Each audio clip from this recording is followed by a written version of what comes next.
waxaa jira qaladaad guud oo aynu dhammaanteen samayno kuwaasi oo si qunyar ah u baabiiya xushmadda iyo qadarinta ay dadku inoo hayaan. qadarinta iyo xushmadda dadku maaha mid inta ugu badan lagu helo habeenno gudahood, balse waxay u baahan tahay kasbasho. inaad kasbataana waxay u baahan tahay shaqo adag iyo samir. ficiladan aan kuu sheegi doono oo aad samaysaa waxay hubaal kaa dhigi doonaan qof ay dadku aad u xushmeeyaan. kow, samee wax ka fiican waxa ay dadka kale sameeyaan. wakhtigan aynu joogno uma baahnid inaad noqoto geesi halgama ah si lagu qadariyo, balse waa inaad samaysaa wax dadka kale ay maarayn waayeen inay sameeyaan. haddii aad maskaxdaada ka baadho dadka aad inta badan xushmayso, waxaa kuu soo bixi doontaa in dadkaas ay aragti ahaantaada ku guulaysteen samaynta waxyaabo waaweyn, isla markaana ay dadka si fiican ula dhaqmaan. bili aadan ahaan ma jeclin inaynu aragno dadka kale oo inaga fiicnaanaya, balse markaynu aragno qof sameeyey waxyaabo cajiib ah isla markaana haddana si fiican inoola dhaqmaya, waxaa hubaal ah inaynu qofkaa qadarin doonno. weligaa qof waxba ha ka baryin. haddii aad qof wax ka rabto, dhibaato male inaad qofkaa wax weydiisato, balse weligaa ha baryin. bili aadan ahaan waxaynu ka soo qaadnaa in qofka ina baryaa uu inaga daciifsan yahay, waxaana adkaanaysaa inaynu qofka xushmayno. sidaa daraaddeed qofna weligaa waxba ha ka baryin.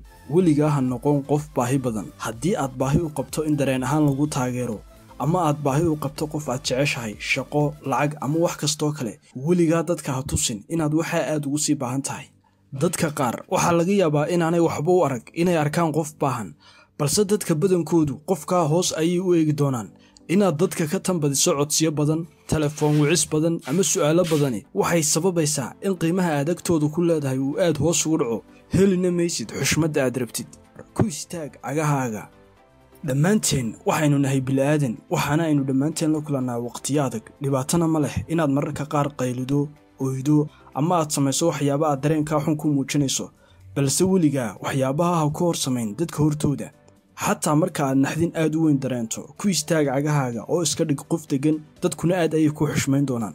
5, xushmee naftaada. waxa aad u adag inaad dadka kale xushmad ka hesho haddii aanad adigu naftaada xushmaynin. si aad naftaada u xushmayso, ilaali ballanta aad naftaada la gasho, aamin qiimaha aad adigu leedahay, sidoo kalena ha ka baxsan dhibaatooyinka nolosha ee aad waajahayso oo la tacaal. ugu dambayntii waxaa hore loo yidhi Rooma maalin qura laguma dhisin. waqti ayay qaadanaysaa inaad dabeecado cusub barato oo aad la qabsato dabeecadaha, dadkuna ay ogaadaan. ku dadaal qodobada aan soo sheegnay, waxaana hubaal ah inay dadku aad ku xushmayn doonaan.